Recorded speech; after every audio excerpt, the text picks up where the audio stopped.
Hi, welcome back to Inside the Studio. I'm here today actually in the atelier with Bruno Capolongo in Grimsby, Ontario. So Bruno, thank you for agreeing to chat today and to have our viewers learn a little bit more about what you are and where you came from and what you do. So thank you. Thanks for coming. You're quite welcome, my pleasure.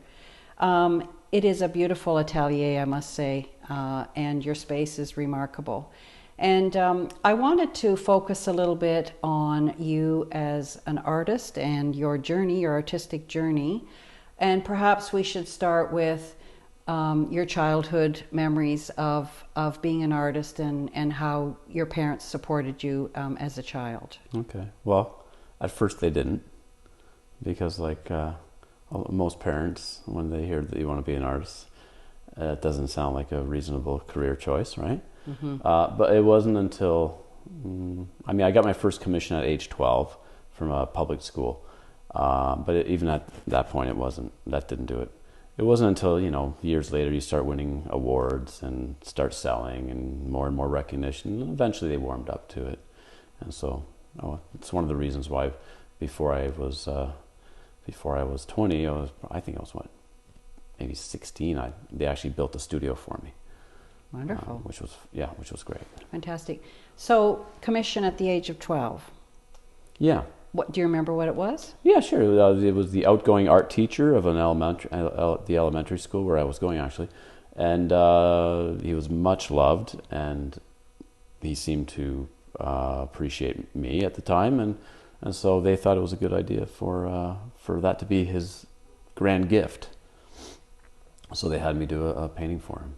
And were you one of those kids in school where, your art teachers always thought that you were going to go somewhere someday? Yes. Mm-hmm. Yeah. They could recognize your talent early. Yeah, it certainly wasn't my interest in architecture and design because I was told not to pursue that because my math was horrendous. So, like most artists, I guess. Yeah. However, some of your pieces are architectural in quality. Even the studio was designed by me, right down to the finest details. So, I just became a member of the Institute of Classical Architecture and Art, which is like 95% about architecture and design. Mm-hmm. Is that an American institute? Yeah. Right. Yeah, it's almost entirely, the membership is almost entirely American, yeah. Right. And so you finally convinced your parents that perhaps you had enough of a desire to go forward into the art world, and you are making your way now currently as a full-time artist. So your academic journey was interesting in that you went to OCAD, you went to the Vermont College of Norwich University, right?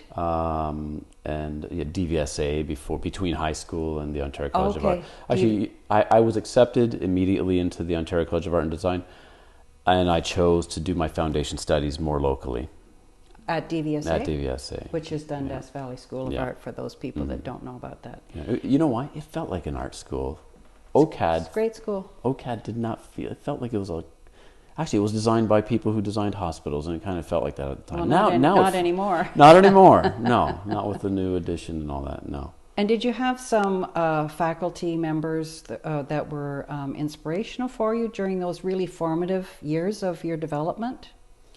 Well, throughout, and I'm going to mention her intentionally because I didn't in past interviews and articles, and she gave me a hard time, and I deserve it.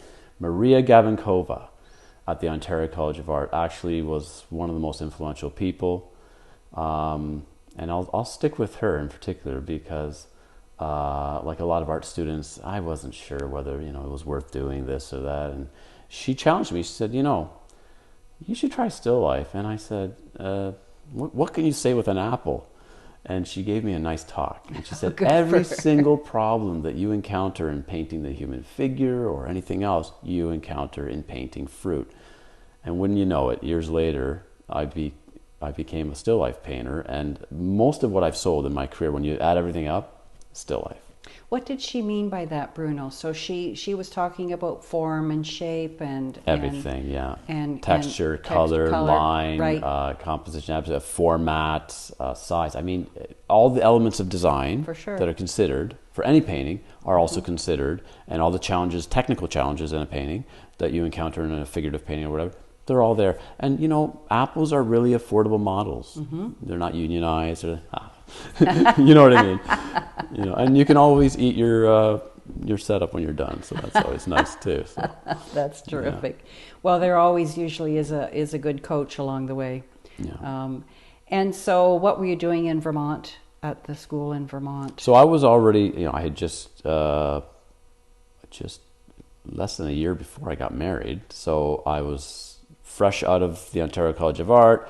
About a year into a marriage, and I still felt like I needed to, you know, I needed more theory, conceptual challenge. And the program at Norwich University, Vermont College, was very conceptual, very theory driven. As a matter of fact, most of the faculty was from around the world. And even though it was in Montpelier, Vermont, which is a very, you know, beautiful small town, and, but that program could have been in Manhattan because it was that advanced and that progressive, if you like, and so on. It was a very intensive program. So it was 24 months, no breaks, very intense. I was one of the youngest students because it was for people who maybe had put off finishing what they wanted to education-wise until later in life. It was a low residency program, meaning that, you know, you're there some of the time, but you're also back here wherever you live. Some people came from Europe. And you choose instructors to work with, which then become affiliated with the program. It's still going on now, of course.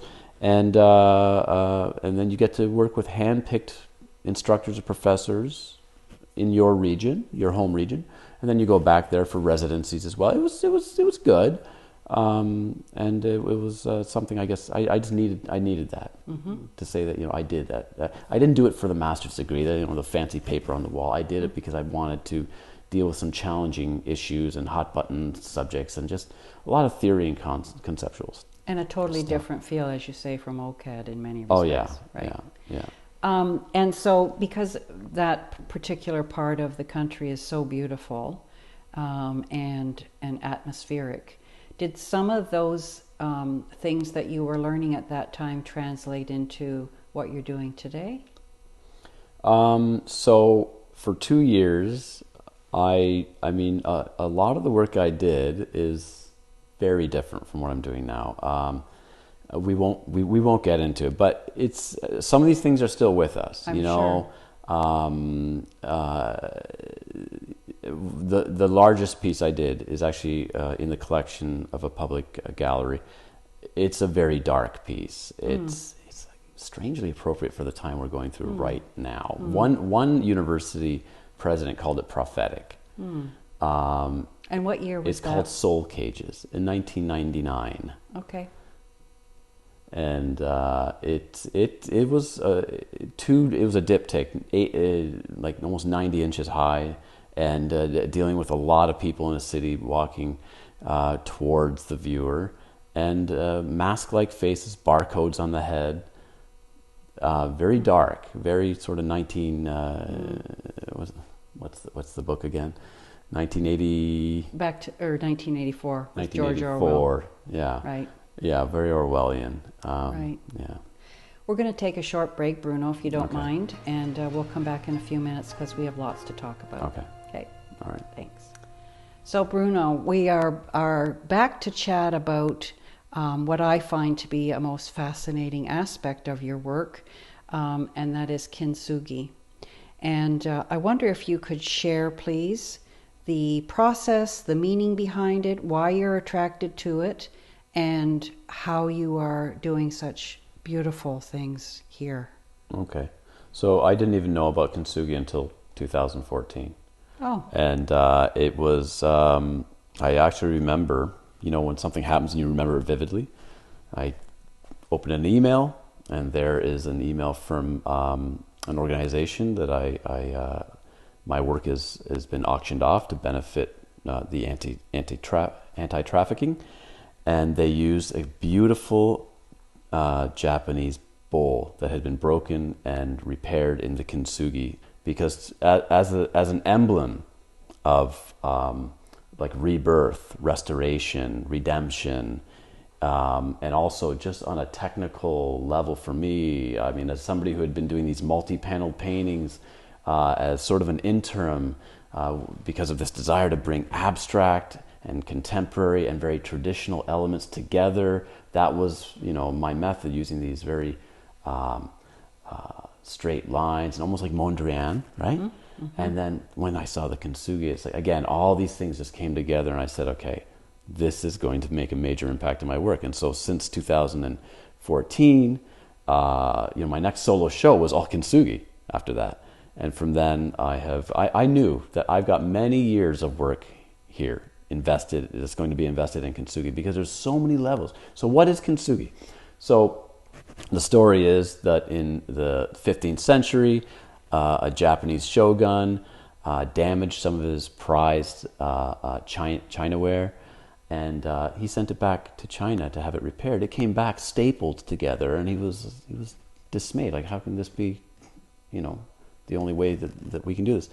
And so craftsmen found a much more beautiful way to mend that which was broken, and such that often these things are more beautiful for having gone through the trauma and going through just, you know, the ins and outs of the wear and tear of life, shall we say, right? And so for me, that symbolism, if you like, that metaphor for life, as I've put it before, you know, life throws chaos at us. We can make all the plans we want, but the fact is, we're not in full control. And, you know, for me, that was important to understand, because I was a person who, you know, if there was just something slightly off with my gesso, I'd be upset. Well, with Kintsugi, there's an embracing of chaos. And so I literally start with chaos now, which is a completely different way of thinking for me. So to make sure that I embrace this idea that one need not control or even try to control everything in life, I literally start using chaos as a creative tool. And then I take the shattered panels and I work with it. I can't control it, but I can work with it. And so there's a sort of this, you know, play between chaos and control, and this sort of marriage. Beautiful. And that's what you have to do with your life, right? You pick up the pieces and try to make something beautiful. So whether it was an illness you had, whether it was a broken relationship, your attitude is everything, right? And, you know, having come through an illness, now you're equipped to help others, for example. And you can find beauty and fulfillment in helping other people. It's so beautiful, Bruno. Is this art form practiced in Japan today?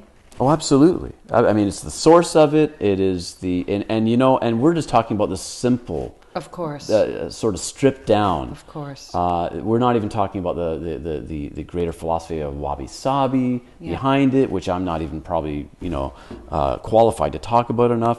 And then there's, you know, Kintsugi is sort of the umbrella method, but within Kintsugi, they break it down into other Yobutsugi, Maki-e. These are different styles of Kintsugi, and each one of those is just rich with symbolism as well. Wow. And so this one, for example, Bruno, is a bisque bowl. Yep. So has this been shattered and put back together? So the bowl again? is actually fired in Italy, then brought to Canada. It's meant to be glazed, of course. I decided that I would try something a little different. Of course, gold, that's 22 or 23 karat gold. It's shiny, smooth. Of course, the sea glass, which I picked up on the Amalfi Coast in Italy, is shiny and smooth. And I thought, what a wonderful contrast. Let's try something different. You know, since then, everything else I've done on ceramic has been hand glazed by me, and or select pieces that I've shattered that are pre-existing ceramic pieces. But so I have done a number of three-dimensional pieces as well. These are just exquisite. Congratulations for an absolutely beautiful art form. You're selling these out of your studio, I'm assuming? Yep. And my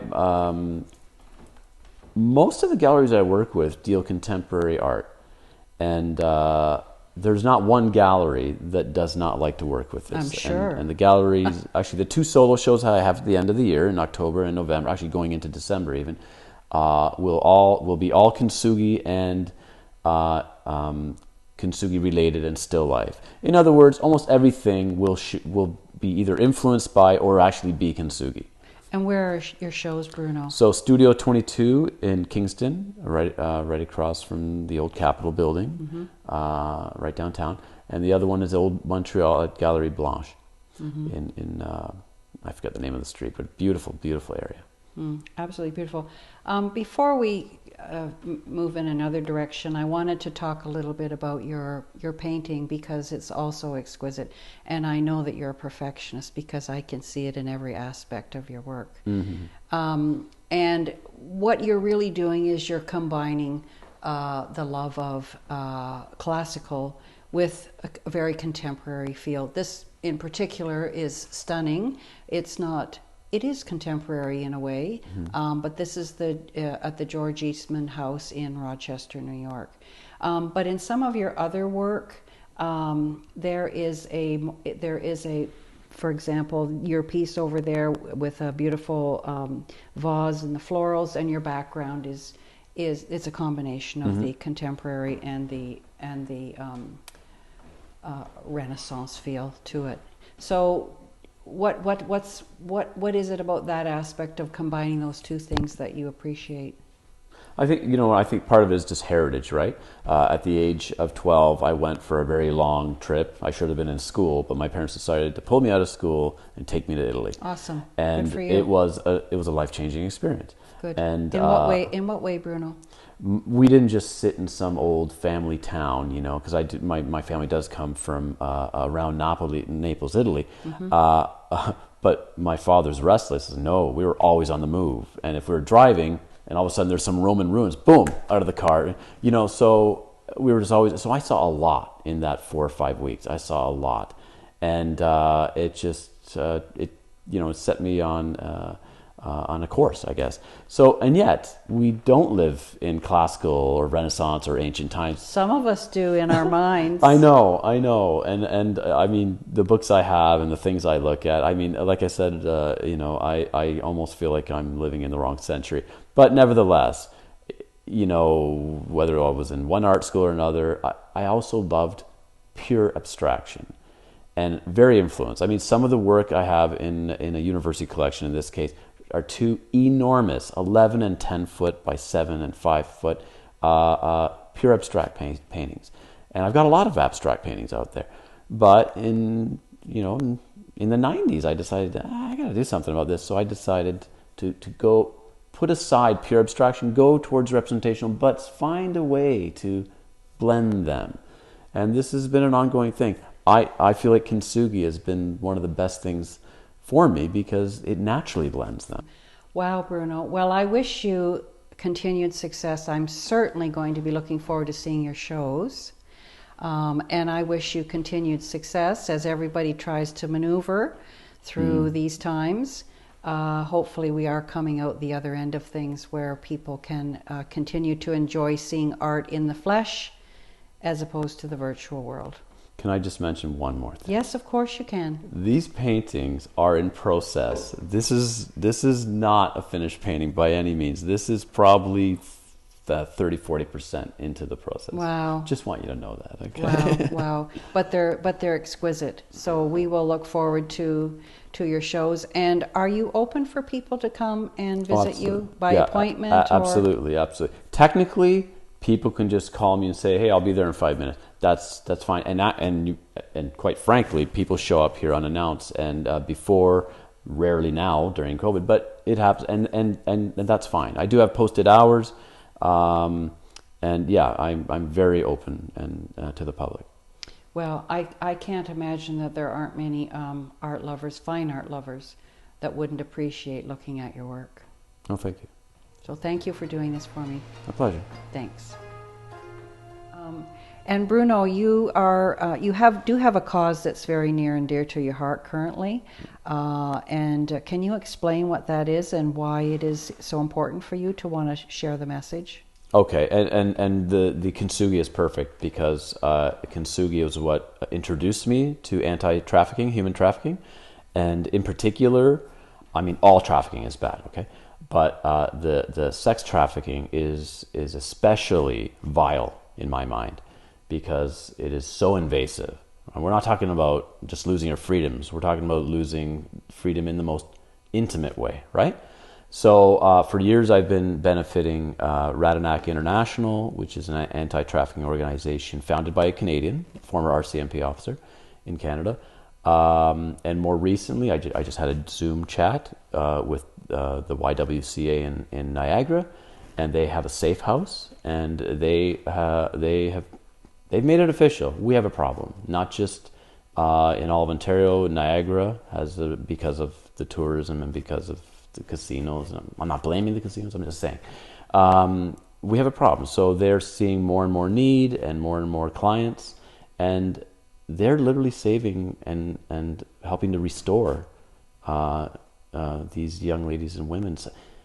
Some women as young as 11 are being approached for trafficking. And so I'm hoping that I can also, we will be, I mean, we just had this initial Zoom conference. We'll be working together. I will be anything I can do for them. And I'm personally thinking that, again, the Kintsugi work, because of the symbolism for restoration, sure. redemption, renewal, right. rebirth. Right, right. And that's true for what these women have to go through as well. Right. Well, thank you for sharing that information. Thank you. So we're back, and Bruno, you're going to demonstrate for us your process to get from here to there. I know you said this is only 40% finished, but perhaps if you can show us the smashing process and what happens after that. Oh, my pleasure. Okay, so yes, so this is possible because I found a material which breaks like ceramic, just very much like Kintsugi, which is all ceramic based. So yes, to get to this, first you have to, have this panel, which I end up gluing, and this is an early stage, as you see, and it's really enjoyable because you have so little control. So right. rather than cutting and trying to plan, you just break Bang. it, and I'm going to do it, and Bang. you'll see. Okay, there we go. And you pick up the pieces, and the art begins. You pick up the pieces, and the art begins. Magic. And you're using, you said 22 karat gold? I've used as much as 23 karat gold, and I use white gold, 22, 23, and I'll probably expand it because there's others available. So you can get 24 karat gold as well. Right, right. Yeah. So there we go. Yeah. Let's see, is that me on the floor, Bruno? Yeah, and I'll who knows what, I don't even know. Sometimes I'm responding to the breakage, and then that suggests what I should do. I don't even know what I'm doing yet. I'll literally respond to which is beautiful. What shattered, right? Which is beautiful. Yeah. So what actually will this look like when it's finished? You know what? This is the wonderful reality, is that I no longer plan things so carefully forward, because Kintsugi has been this wonderful dynamic, so that as I create these 9 panels, I will not finish one and then have to make all the others match it. I will be making many at the same time, and eventually one will finish, and it'll be like a domino effect. So it's a wonderful kind of question mark to me too. There's precedent for it, so if you go to brunocapolongo.com, you'll see things that will indicate, but I'm looking to evolve the work. My work is always evolving. So and is it always 9 panels that you incorporate onto the piece? There's a precedent for that too. There's one series of 9, actually it was 10, but the 9 sold together, called Chun, which is a famous Chinese artist who lived in Paris, who was very famous for his abstract work, but also ended up late in life doing these beautiful abstract bowls. Blue, white, and gold. Beautiful, beautiful. Wow, fabulous. Thanks, Bruno. Thank you. Thanks for coming.